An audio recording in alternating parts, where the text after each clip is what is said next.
I don't want to forget. I have a big sign on the front of my computer. We are recording today, and you will get a copy of the recording, and we will also share it to some people who registered but weren't able to be here today. So I am Chris Taylor, and joining me is Katie McNamee. We are the co-founders of LEAP, and today we're going to share with you some ways that, some indicators that independent consulting might be for you, and 5 indicators that it might not be. But before we get started, I'd like to introduce you to Jillian Henry from the Purdue Alumni Association to welcome us, and we're extraordinarily grateful for being able to collaborate with Purdue.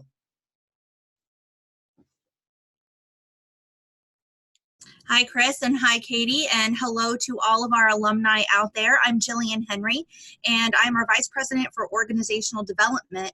And I just wanted to say thank you to everyone that came out today. This is a really exciting thing for us with the Purdue Alumni Association, because if you've not been engaged with us for a while, it's really exciting for us to share an example of where we're going with personal, professional, and intellectual development. If you think back to alumni associations, or what you're probably thinking about with most alumni associations, the need to connect alumni isn't really where it used to be. We have so many ways to connect now with LinkedIn and with Facebook and everything else. So we've really been kind of redeveloping ourselves as an alumni association. And now what we want to be seen as is a go-to resource for connecting alumni back to the university, but also providing them with tools that help support their wellness. And that's their personal wellness, professional wellness, and intellectual wellness. So we're so excited that we have Katie and Chris with us today, both Purdue alumni, and they're sharing some of their tools of the trade with us. And this is just an example of things that you will continue to see from the Alumni Association. If you haven't joined or become a member of the Alumni Association, I'd like to encourage you to do that. Just a couple of benefits that you get when you become a member is access to more of these. We do record all of our webinars, and we have a beautiful library of webinars that are accessible to our members. We also have an award-winning alumnus magazine. And then when you're a member, you do get discounts to any workshops that we put on. So go ahead in your time, check out what we've got to offer on our website. But again, thank you for being here, and I'm excited to see what alumni Chris and Katie have to offer for us today. Thanks, Jillian. Thanks, Jillian. We are excited. So I want to share, Katie and I are going to introduce ourselves in a minute, but I want to share what we're going to do today is we want to put out there some thoughts for you so you can assess your readiness for a career in independent consulting, and also identify some warning signs that could preclude you. So we're going to share 5 things that would indicate that are success factors, and 5 things that are warning signs. And in those warning signs, we're also going to talk about some things you can fix and some things you can't fix. Because our thought, going out on our own, making that leap from corporate to consulting for me was the best career choice I've ever made. But we also recognize it's not for everybody. So it's a gift to know whether it is something that you should pursue or not. So that's what we're going to cover today. Just so you know who we are. The voice associated with this is Chris Taylor, and I am a graduate of Krannert School of Management. I did that when I was working with R.R. Donnelly. I worked with R.R. Donnelly for 14 years in a corporate role in a number of different ways. I left them in 2004, started my own consulting business, and it's been grand. It's been wonderful. My consulting business is Evergreen Leadership. Starting in about the year 2010, I had an opportunity to come back and teach at Purdue. And so I joined the faculty in the Certificate of Entrepreneurship and Innovation program. And one of the things that I got asked to do there was to teach a course in consulting, to put it together and teach it. And that's where I met Katie. Yep. So it was my senior year, and in the entrepreneurship consulting capstone class, I met Chris as my instructor, and I really loved the class and the experience that I had through there. And Chris also offered me an internship at the end to do her digital marketing. So my degree from Purdue is public relations and strategic communications, which is through the liberal arts college. And I also went and did the entrepreneurship certificate, which was absolutely life-changing for me because I met Chris. And as I interned for Chris, she actually helped me to build out my own business. And so the summer after I graduated, I built Elevate Online, which is my consultancy where I do web design, content creation, and influencer marketing. And I've been doing that for the past 3 years successfully. And what was interesting is as Chris was working with me to help me build out my business, she realized, she had the knowledge, both from her experience, 14 years of consulting at the time, and from building out the Purdue entrepreneurship program, the classes that she taught there, and helping me through it. And seeing that, is everyone hearing me okay now? Just want to make sure. I tried to speak up a little bit. Perfect. Thank you.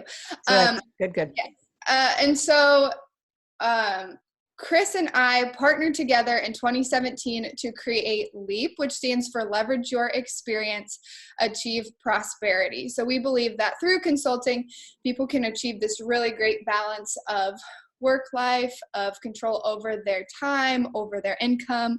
And we've developed out a structured program for helping people launch and grow their independent consulting businesses. So that is why we have this business and why we're here today.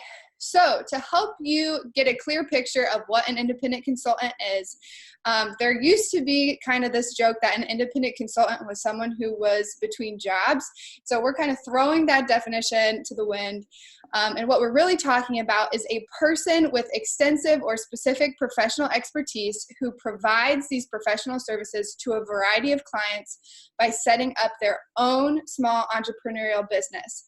So you can see how that might be different too than what you might think of as like a contractor, someone who works under someone else. We are really talking about people today who want to have their own brand and their own company identity. That's why Chris created Evergreen Leadership. That's why I have Elevate Online. And within that consultancy, you can do a variety of types of work. So it might be specifically project work or gigs. It could be speaking. It could be writing. It could be, more of the actual consulting, what you think of as coming in to design and solve and implement problems within an organization. And it could actually be a mix of all of these. So when you think about consulting today, know that it's through this framework of what an independent consultant is to us. And as I mentioned, not talking about a contractor who works under more of an umbrella firm. We are not talking about a person in transition who is between their full-time jobs and is just looking to freelance for a bit or do some contract work for a bit, where their ultimate goal is employment, and that independent work is just seen as a short-term gap.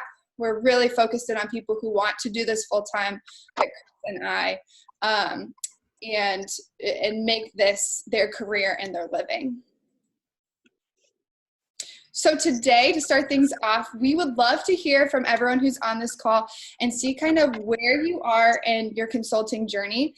So instead of putting the numbers, if you could just write in if you're employed and researching, a variety of career options, if you are strongly considering becoming an independent consultant, maybe you just started to do independent consulting, or you could be here today as a current independent consultant looking for a little bit more information on maybe why you're doing it or what you can improve.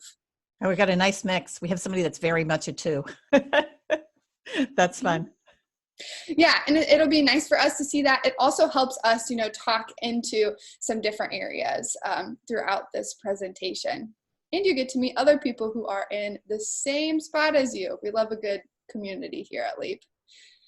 Retirement, doing independent consulting is a great way for those folks who have maybe finished up their corporate career but want to do something else.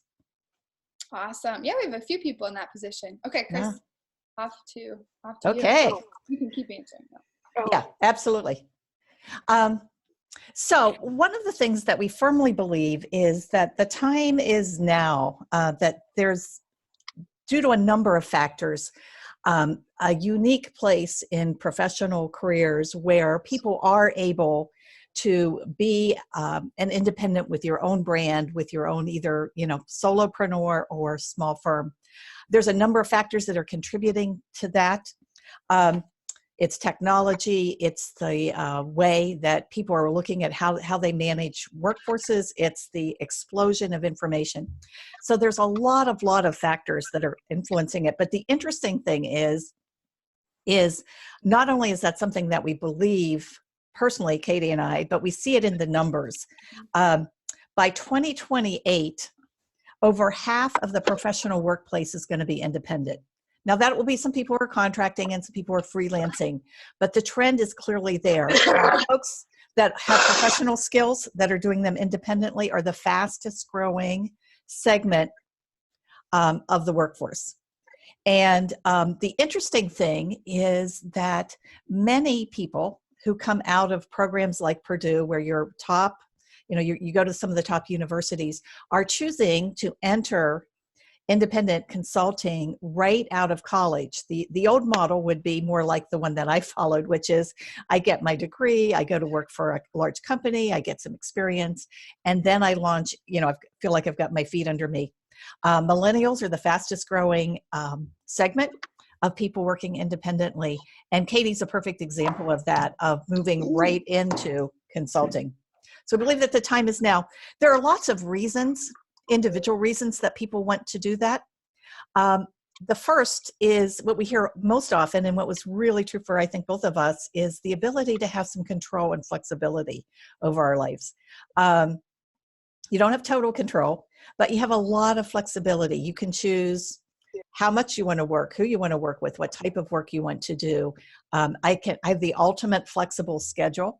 I still have to meet client demand, so it's not 100% flexible, but I've got a great more ability to do the work that I want to do and fit it in to my bigger life. Many people, myself included, find the income potential is really great. For me, it's enabled me to earn a six-figure income since 2004. I will share with you that had I stayed in my corporate role, I don't believe that I would have been able to earn as much. And I know for sure, one of the things that I've done very much by design is that as I increase my skill, I can also increase my market rate.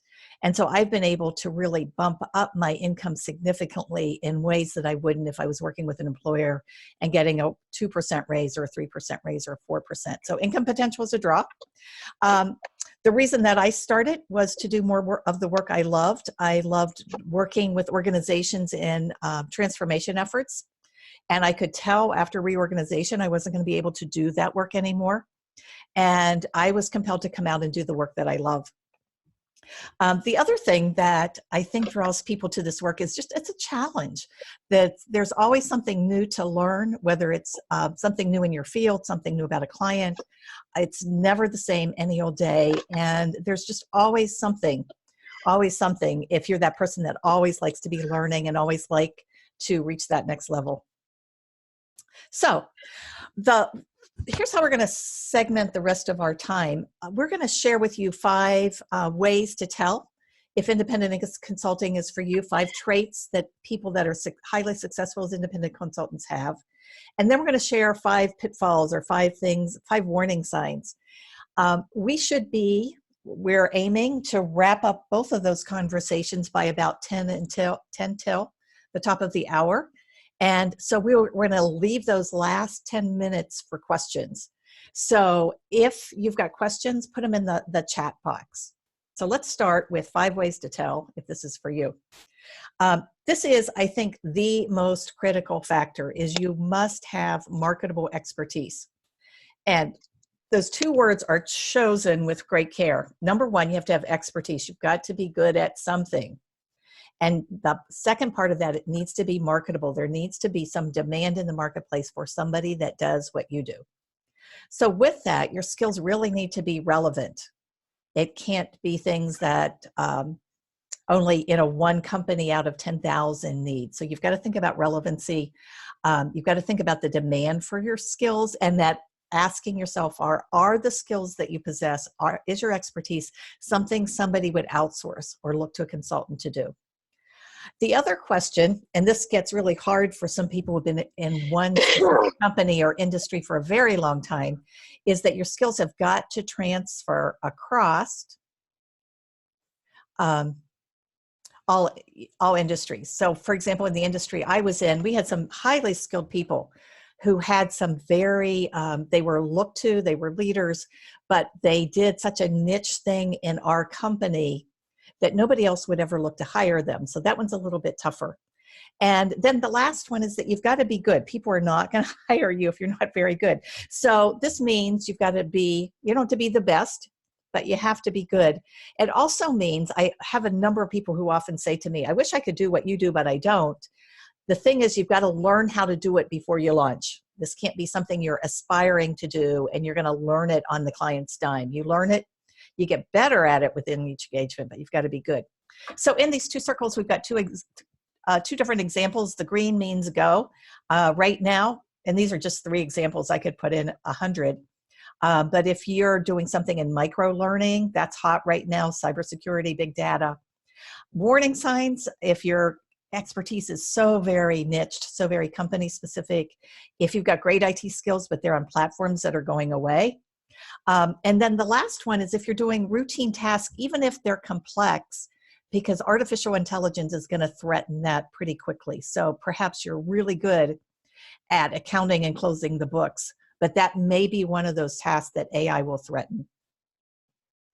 So that's number 1. Do you have expertise? Is it marketable? Are you good at it?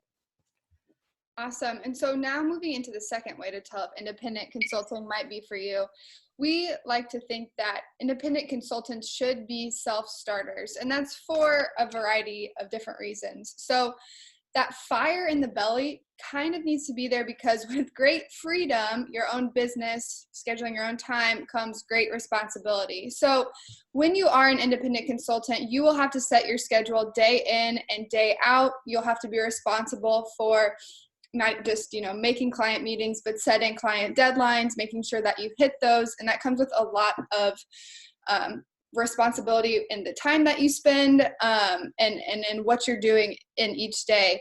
So if you aren't working on your business, you aren't getting paid. And it's not even just making sure that you're doing client work in the set amount of time. It's also making sure that you are working on your business. So spending time marketing it, doing the financials, doing the invoicing. You'll have so many different aspects of your business to cover that you can't really just say, oh, I'll just take this week off, even though I have 3 upcoming deadlines. So it seems kind of obvious, but we have found that some people just don't really have that fire in their belly, prefer the structure that some corporations provide to being out on their own and having to make those different decisions. And if you might just want to consider where you fit in as a self-starter. I just gonna add one more thing, is that sometimes I tell people what I do as a consultant, and they're like, oh, you work from home? I couldn't do that. I'd stay in my pajamas all day. It's like, well, sometimes I do stay in my pajamas all day, but I'm doing client work and getting things done. So you have to consider how you would you thrive under kind of that freedom, or would so much ambiguity almost suffocate you? Yeah, and sometimes with the self-starting, it's also you've got to push yourself to do things that are uncomfortable, whether that's selling or getting in front of a client or starting a new engagement. So it's not only can you get yourself organized, but are you willing to push yourself to get to a different level? You saw in our definition that we're really talking about consultants who want to have their own personal brand and run their own company, and that means that you've got to go out, find your clients, make the sale, manage the engagement, do all that behind the scenes thing. And that's why this is important, because if being an entrepreneur doesn't excite you, if you aren't excited as this little gal in front of her lemonade stand, you should really think twice about it. Many people like the idea of doing the work they love, and they have the false belief that once they start their own company to do coding or web development or business strategy, whatever it is, healthcare management, whatever it is that you're doing, that they're going to do that all the time. The reality is as an independent consultant with your own company and your own brand, you're going to spend some of your time doing client work, but you're also spending some of your time working on your business, figuring out what your marketing strategy is, doing things like this webinar today. And so ask yourself, are you that person who always wanted to start something? Or are you that person who, when you think about it, you would prefer the ability to work on the kind of work you do best all the time and not have to worry about finances, accounting, taxes, sales, marketing, networking, all those other kind of things? This is no little deal. Right, and that's why we differentiate between independent consultants and contractors. So there's a place for people who want to be more in that contracting role. And there is a place then also for people who say, yes, being an entrepreneur, learning these different facets of my business really excites me. Absolutely.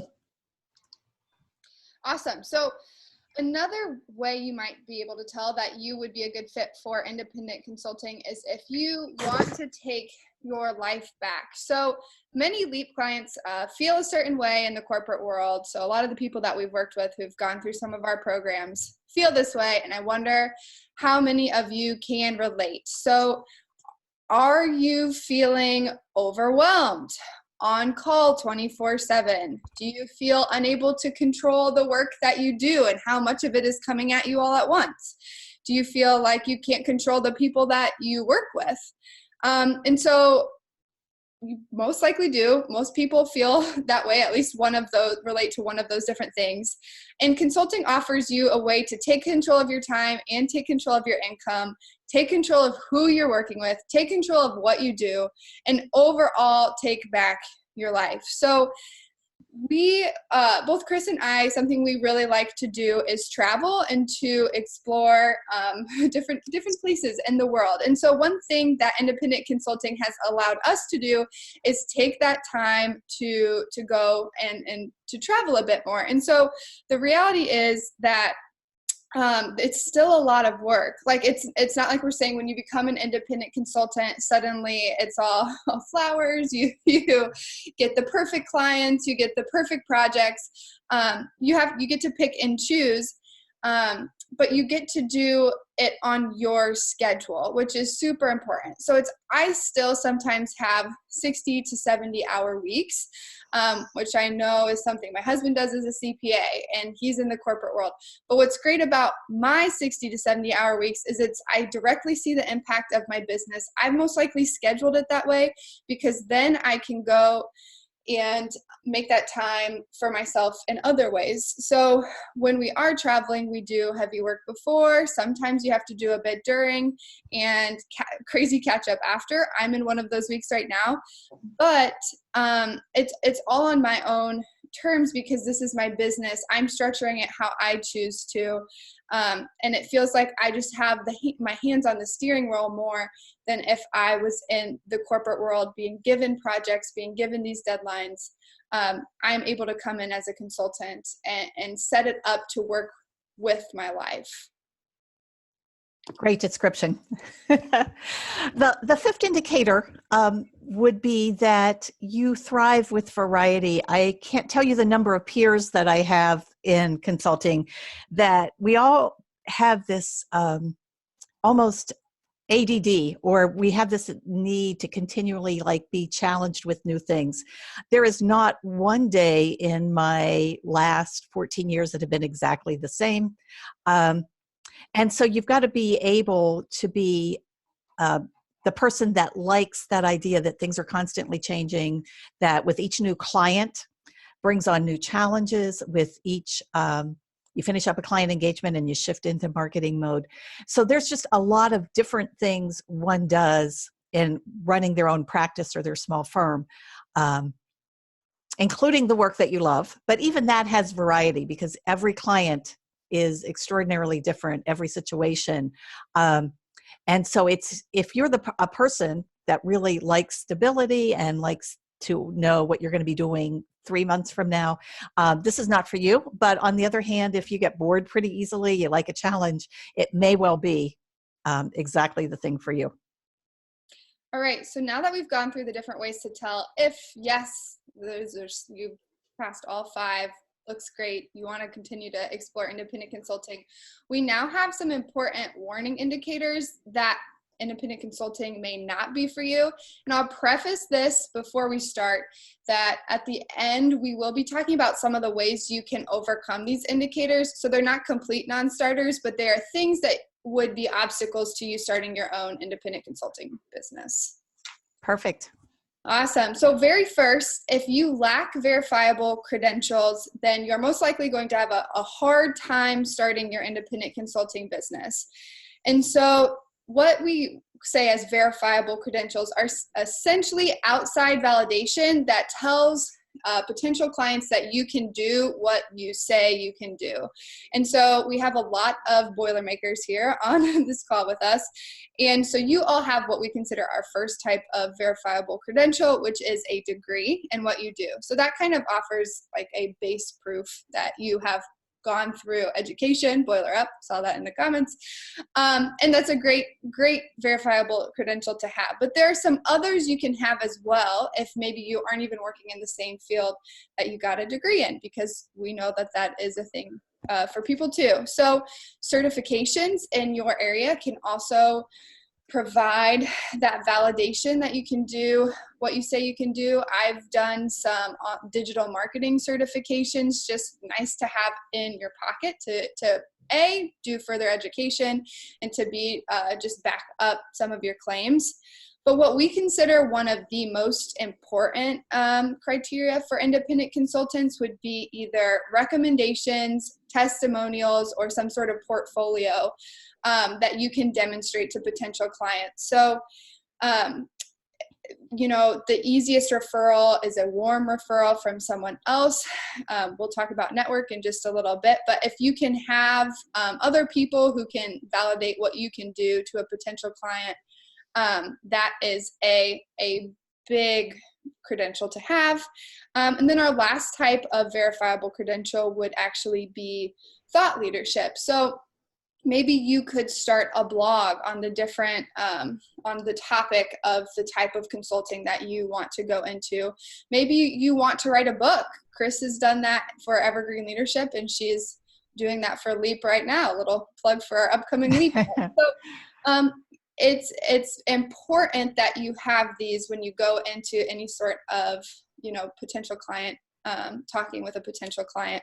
And so just like a quick example for myself and my business is as I, if I went to someone to build a website for them, I don't have a degree in web design or in IT. Mine's in PR and strategic communications. I don't have a web design certification. However, I do have several recommendations and testimonials and a portfolio that I've built over time that I can leverage to show them to say, hey, look at these different websites that I've built. Which one do you like the most? Like, we can work on that together.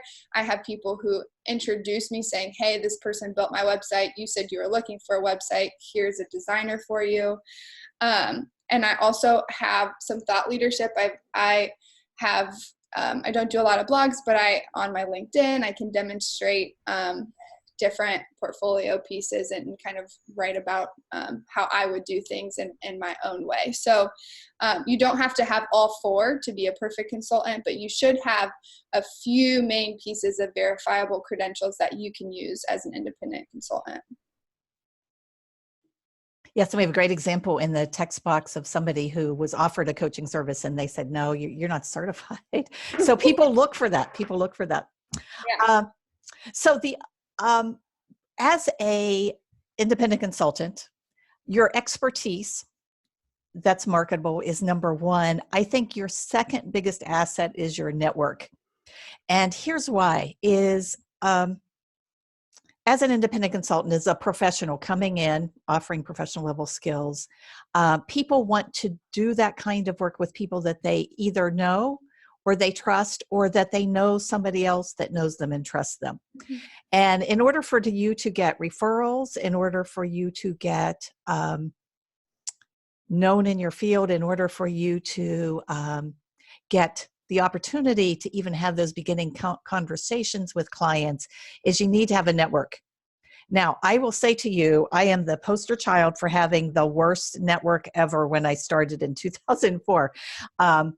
I made a list of 50 people as I left the company really fast. They were offering a severance. I thought I was going to try this. I had 6 months to make it a go. Made a list of everybody that I thought should know that I was starting this new business. It was 50, and I wrote a hand note to every single one of those 50, put in my brand new business card, let them know what I was doing, ask for referrals. And as I'm dropping them in the mailbox, I am praying, like, I hope some of these people just even really know who I am. It was that bad. I worked for a company that really didn't encourage networking. A great internal network, had a lousy external network. This is one of those ones that you can turn around, and I have. I have the most amazing network now. I have people that I can lean into to bring into work. I have people who will refer me. I have clients who will pass my name along. But this is really, really critical. So think about the size of your network. And if it's not where you want it to be, that's something that we'd encourage everybody that's considering this to start to give some serious thought and effort to. Right. And there's different types of people you'll want to have in your network as well, which is something we talk about in LEAP, just considering, do you have, even peers, other people who are currently consultants that you might want to connect with, or is there a coach that you can work with? So just start to consider like the variety of people maybe that you have in your network as well. Cool. So a big warning indicator would be if you have no financial safety net. So there's a reason that a financial buffer is needed for independent consultants, both when they are starting out and also when you're doing the work. So getting that first client and getting paid from that first client can take time. So not only do you have to find the client, you then have to do the work, and then you have to wait to get paid, which if you're working with larger corporations could be net 60, could be net 90. So there's a long cycle between when you even actually get a job and get that project and when you actually get paid. So you need to know roughly what your expenses are going to be during that time so that you can build out a buffer that will carry you through that sales cycle. And so when you're actually working in your business, not just when you're starting it, you also need to learn how to manage money so that if one of those projects comes up where it is, maybe you ask for half up front and then you are waiting for half until completion and it takes 2 extra months. That's something that happened for me personally with a web design client that I had, just from slow client response time. You can't always control all of the factors that go into a project. You have to be able to weather that storm. And for me, that was having other clients and having, some simultaneous other projects and money coming in. But you also just need to be conscious of what maybe your family's expenses are, what your expected expenses will be, and build out some pot of money that can get you from the point of launching your business to the point of getting paid from that first client. And then, like I said, managing it throughout your time of doing work and having clients and getting paid. So at LEAP, what we do is we like to offer tools that can help you figure out what you need to charge, how many clients you need to have, and so on, to help you get that better figured out. But if you're sitting there right now thinking, I have no financial safety net whatsoever, and you're wanting to launch right away, you might just want to consider what it would actually take to give you at least a few months buffer, a few months savings before you land that first client. And then also you can consider how you want to actually structure your rate. So for me, one way I kind of avoid having to deal with this is I'm on a retainer basis with several of my content creation clients.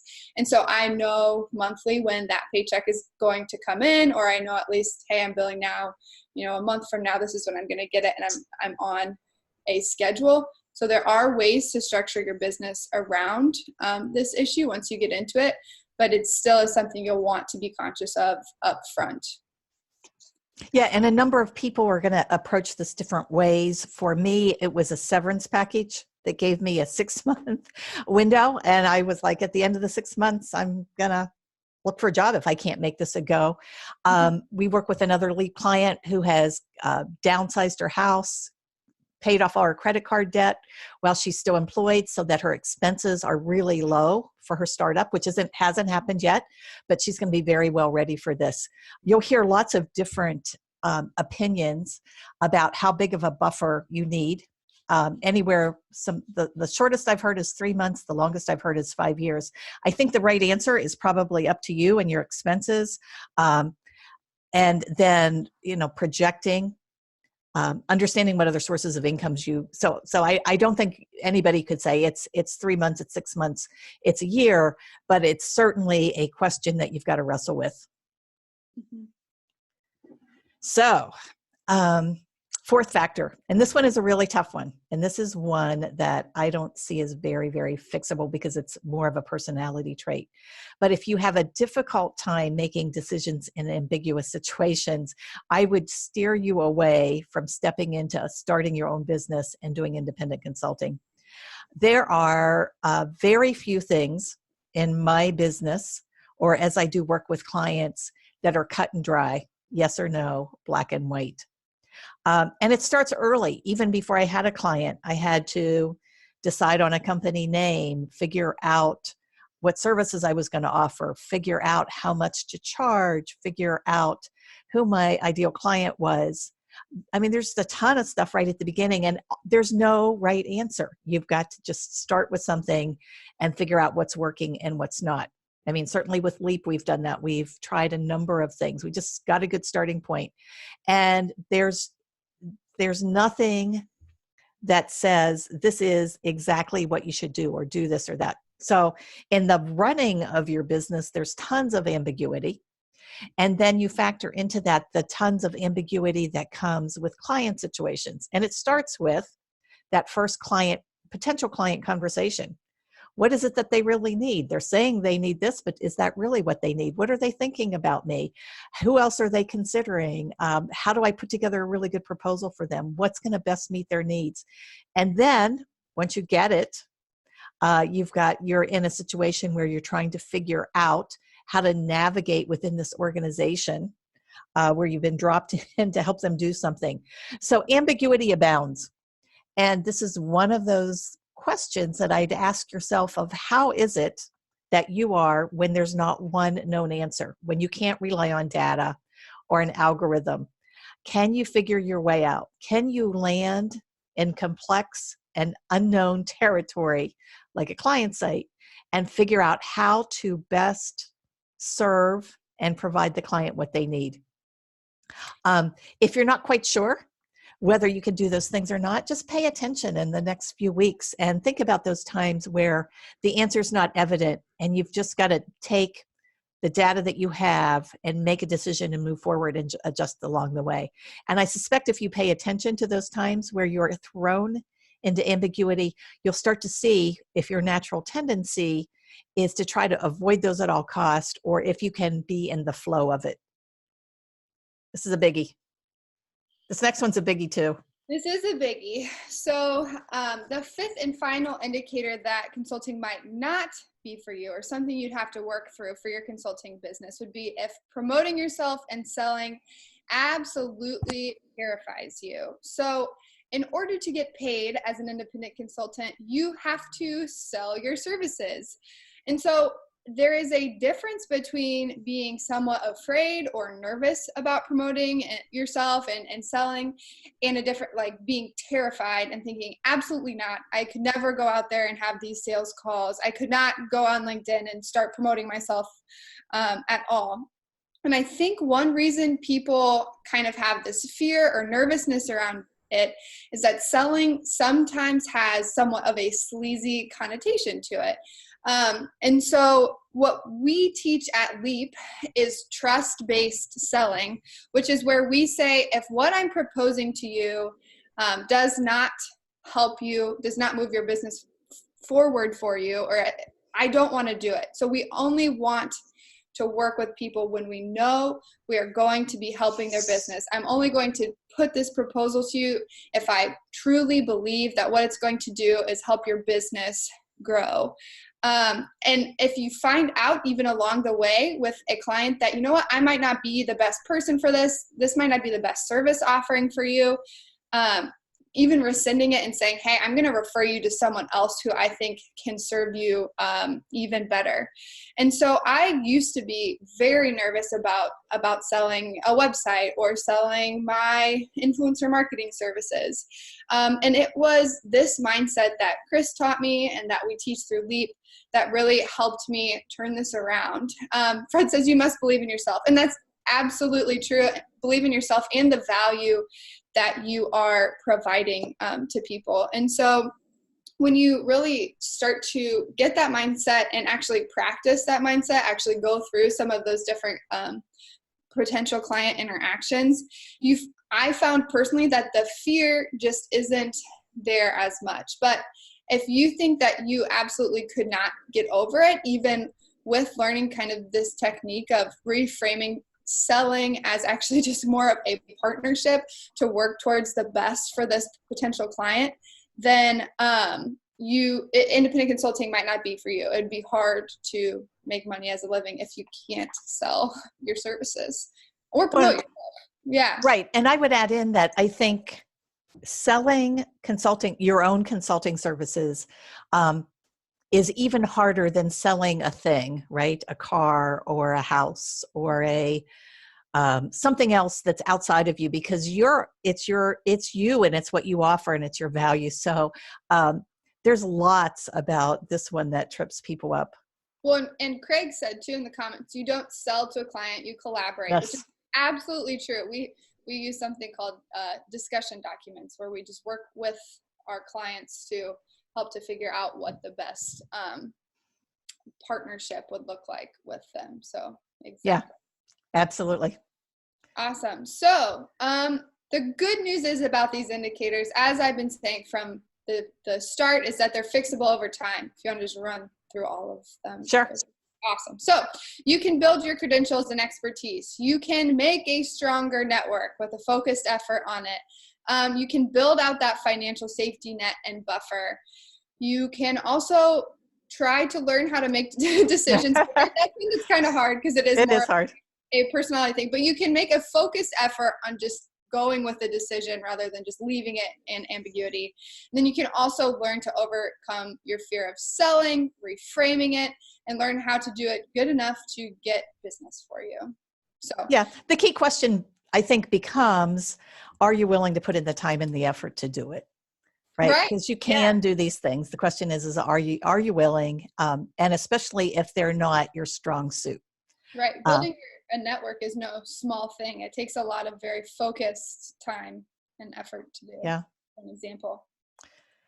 All right. So in summary, all signs go would be if you, yes, have great marketable professional expertise, you are a self-starter, you're definitely entrepreneurial minded, you desire that control of your schedule and you are ready to take back your life, and also you thrive with that different types of variety that you would have in a consulting business. And then some warning signs that you might need to reconsider or you might need to take some extra effort to get ready to launch your business would be if you lack credentials, you have a very limited or small network, you have absolutely no financial safety net, it's really, really hard for you to make decisions. And then also if you are absolutely terrified of selling. So to kind of wrap up this part, we have, I think, another poll for. Yeah, we do. So we want you to think about what is the top thing you need to get into place to either start your consulting business or be more successful as an independent consultant if you've maybe already just started, or we had some people who were already consultants that are here with us today. So is it sharpening your marketable professional skills? Maybe it's actually documenting those skills with your degrees, certifications, recommendations, portfolio, building out that professional network. maybe it's building your entrepreneurial skills and knowledge. You have such an expertise in what you are already doing and what you're an expert in, but you're not quite sure how to do everything else that comes with owning a consulting business. And then last but not least, creating a financial safety net for yourself. And maybe it's 3 of them, maybe it's 4 of them. It's just good to help you think through what you need to get in place or need to work on. Right, because the one thing that we know from working with clients in LEAP is that for some people, they're pretty much ready right now and they get started. And for other people, they're on a 1, 2, sometimes a 3 or 4 year trajectory to get things together so that when they do launch, it's all in order. So I think the answer lies in you, your current situation, and what it is that you need to build out. And, the hard reality is that, it's still an ambiguous situation. You're going to step into this and get as ready as you can, and then you're going to adjust along the way. Awesome. Cool. All right. We have some exciting things to talk about, Chris. We do. I am very excited about this one especially. All right.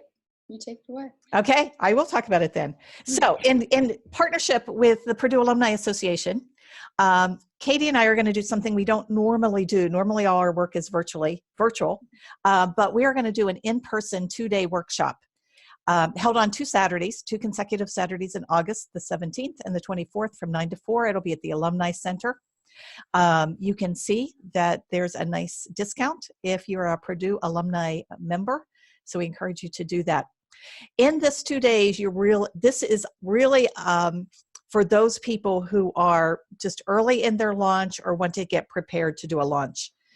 We do some other workshops on building out your business, or you've already got to start. This is for those people at the early stages, because we're going to talk about the 10 steps that you take to get your practice off the ground.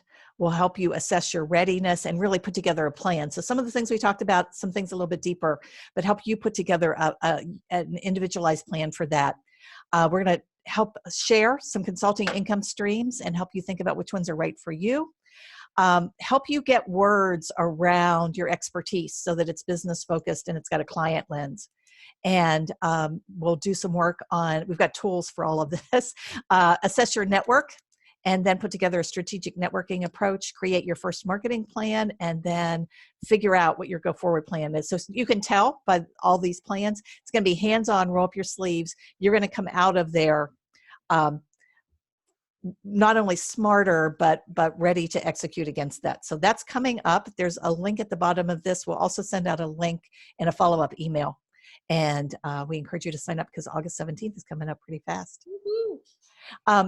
The other thing that we do at LEAP is several times a year, we offer a 6-session live web-hosted session called Discover. It's aimed at that same target audience of those people who are beginning or launching. And we go through many of those same topics that we're going to cover in the 2-day in person. It's just that it's webinar based, so it's good for people no matter where you are. We've got one series that will start in September 24th, another one in early January. We offer those sessions both over lunchtime, Eastern time, and then again in the evening, so that you can choose for any of these sessions to jump in whatever fits your schedule. We do record them all, and you've got access to that as well as to all the tools that go with them. And the fun news for everybody on this webinar is that for PAA members, there's a $50 discount for our current registration. So this is how you register there. And something else about the Discover series, we've had people who are, would you say even a year into starting their business who have joined us for it, people who've had consulting in the businesses in the past and are coming back to it. So it's nice because it's all for those people who are in, that beginning stage, or who maybe got started and realized I didn't set down the foundation right for my business. I need to take another strategic look at it and work through my plan again, essentially. Yeah. Well, and I know I keep always reevaluating my business where it is, how to take it to the next step. So especially these 10 steps, 80% of them are really good to reevaluate every once in a while. Yeah. And Katie put together something really exciting for you yesterday. Yes. So we have a special offer for everyone on the call today. I actually just put the link in the chat. It's also going to be in the slides if you decide to download the slides and go through them. But if you go to our website, leaprightnow.biz/PAA, you will get our free download, which is our Business 101 for Independent Consultants checklist. We have a little landing page where you can download that off of this one. You'll also be able to learn more about the Discover series. So we kind of go in depth into what it would offer you, what you'd be getting from it, and then list out the dates. Just like this call is recorded today, we will be recording all of the Discover series, so you have access to them at any time when you go through the program. And you get $50 off when you register through that page. So I highly, if you remember anything about wanting to explore more, just remember leaprightnow.biz/PAA, and this page will give you the complete guide for following up with us. It also has the links that you can go and register for the in-person Launching Your Independent Consulting Career Workshop with the Alumni Association that we'd love to see you at. So check out this page if you have any questions. Very good. Follow up. Cool. So here's what we're going to do now is answer questions. And I noticed a lot of them in the chat box. So I'm going to slide back up through and pull out some questions. And Jillian, weigh in if you saw a question you thought was compelling. Yeah, they're all great questions. Yeah, please share if you have any others that have kind of come up as you've started to think about your own consulting business. I'll respond to one of the earlier ones, and Katie, maybe you can scroll through and find the next one that we want to talk about. The question was, is there a specific personality type on Myers-Briggs or DISC or the Enneagram that indicates success or not? And I will share with you that the best tool that we found is a scientifically validated compare how people think, behave, and where their interests are against a database of like 100,000 successful independent consultants. So it's a tool called Profile XT, and it I think is the best indicator of where you're going to be very similar to other folks who do this successfully and where you've got some places that are going to be harder for you. We didn't mention this, but we do offer that for those of you that are thinking in something that we call a true fit assessment, where you take the Profile XT, you do we've got a LEAP assessment that walks you through lots of questions that help you examine where you are and what you want to do. And then that ends with a 90-minute coaching session and a go forward plan for you. So that's the best that we found. And that's on the website as well. If you just go to leaprightnow.biz, yeah, you can learn more. It's under our program services. Let's see. Good, let's see. Right now. Someone in here asked, the answer to this question may vary by consulting skills offered, but generally, what are the initial steps/activities necessary to start an independent consulting business? And I would say check out that Biz 101 document, because it really lists, I think like the first 6 steps or so are dedicated to that period before you launch your business. And we'll tell you the first step is not always claiming your name and setting up as an LLC. We do recommend, we're not lawyers, this is not law advice. We do recommend setting up your own business at a point. But we like to start people out strategically thinking about who they're going to be targeting and what their business is actually going to be. So check out that document. Yeah. I remember one question that was early on about, is there a way to figure out what your market rate is? And that's one of the things we'll help you with, but the short answer is yes, except this is where that the folks that are uncomfortable with ambiguity will wiggle around a little bit and be uncomfortable. The first thing we would encourage you to do is go to sites that are where freelancers tend to congregate, Upworthy, Freenation, Guru.com, and start to look to see what other people are charging.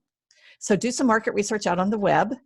There are some other places. Professional associations often will give you market rates. The other thing you can do is find other people that are doing exactly what you want to do. This is where your network can come in, and start to ask them what they charge, or if you know somebody that hires somebody like you. So there's not an easy go-to place, but there's lots of ways to get that information. The bottom line is you've got to test some rates out in the marketplace and see what flies and what doesn't fly. But in generally, there's going to be a range. It's going to depend a little bit on the clients that you service. So your market rate for nonprofits is going to be different than if you're servicing Fortune 50 companies. But the answer is yes, it's possible. It takes some grunt work, and there's a high degree of ambiguity about it. Chris, I've seen a couple questions. I can't find the specific ones, but just about business insurance in general, and if you should have it, and kind of how you should work that out. Do you want to take that? Sure. We would absolutely recommend that you work with an insurance professional. Yep. And figure out if you need insurance, to what extent, and how you access that. There are a number of different insurances that you might consider. There's general business insurance, which basically just makes sure that if you or somebody that was working with you knocked over an expensive sculpture at the client site, that you're covered. So it's more just general business liability, more property kind of things. There's also errors and admissions, and that protects you more from the quality of your work. And your insurance agent will help you identify what line of work you're in, what options you have, and what your degree of risk is, and what you need to do to cover it. But yes, that's an absolutely important question to ask. Yeah. Here's another one that I think might apply to a few different people. So specifically, it says they're worried that they won't be able to make inroads in law enforcement to get contracts since they aren't from law enforcement. Any experience there? But to me, this really goes to anyone who's looking to go into an industry that they might not have experience in. And I think I would personally just recommend seeing what opportunities that you could get that would be parallel and transferable, that you could then use to relate to law enforcement when you go in for those talks, or what network you could set up within law enforcement that might be able to help you get that warm lead into a client that you might not be able to have otherwise. 'Cause when you have someone vouch for you who's one of them, well, one of the people that you're trying to have as a potential client, it just makes it a lot smoother of a process, and your services kind of sell themselves. But do you have anything to add there, Chris? No, that's a network question of how is it that you build a network? How is it that you start to get connected? How is it that you start to build relationships with the people in your target audience if they're your ideal client? The other thing I would share is you're most likely to start with a client very close to the space that you're in right now. So for example, I was in manufacturing. My first clients were almost all manufacturing until I got to the point where my work stood alone, and it wasn't, I still, like, I'm drawn to manufacturing clients and they're drawn to me. For Katie, her very first client was the client that they did as a project at Purdue in the consulting class. So you're probably going to start where you're known and where you've got those connections. And then as you get expertise, you're going to branch out. So I would discourage anybody from just starting. Maybe you've spent we'll flip it. Maybe you've spent your career in law enforcement, and all of a sudden you think you're going to go into high tech. You've got to find a way to bridge there. And you're probably going to bridge from starting where you are to where you want to be. But that's a great question. Cool.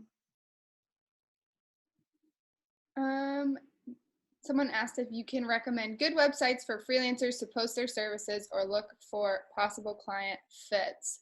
There are a variety of websites where you can do that. No, Upwork is one. Guru.com. Guru.com. Oh, geez. I'm blanking. I just used one. Fiverr. The thing is, you want to be careful where you're selecting, because generally what I've found from those websites is the rates are normally significantly lower than what you probably should be charging for your services if you have the kind of expertise that we recommend when you're becoming an independent consultant. So I would choose those websites very carefully and with thought, and maybe rather than going on one of those websites, considering creating your own website and starting to set up your own brand to sell your services. Yeah, they're a great place to do research. And I'll mention this website. It both indicates an upcoming trend, and knowing our audience is probably very heavy in engineering and technical skills. PwC, PricewaterhouseCoopers, one of the largest consulting companies, is recognizing that they need to supplement their core consulting practitioners who are employees with freelancers, with independents. And so if you go to PwC and look for that, I forget exactly what it's called, but they actually have a site, a place on their website where they're looking for people who are independents with deeper professional skills and that kind of higher end consulting. So that's a great place to go. Katie, we're at the top of the hour. We're 1 minute over. That is great. And Melissa just mentioned PwC Talent Exchange, which there you go. That's it. I know. It's like, I can't remember. That is it. Yes. Yeah. Perfect. Awesome. Thank you guys so much for joining us today. Yeah, someone said Fiverr, Upwork are criminally low on price. It's like they are. It's global competition, and the wages in the U.S. typically are higher than those in other countries. So those are tough places. Yeah. Yeah. So we will be sending out a recording of the webinar later today, along with some of the links to the different programs that we mentioned.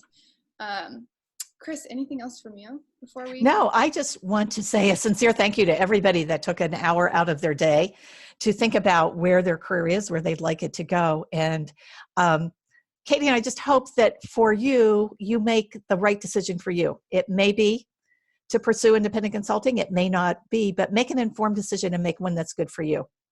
Yes. And we'd love to help you if you decide that this is the right choice for you. We really would. And boiler up.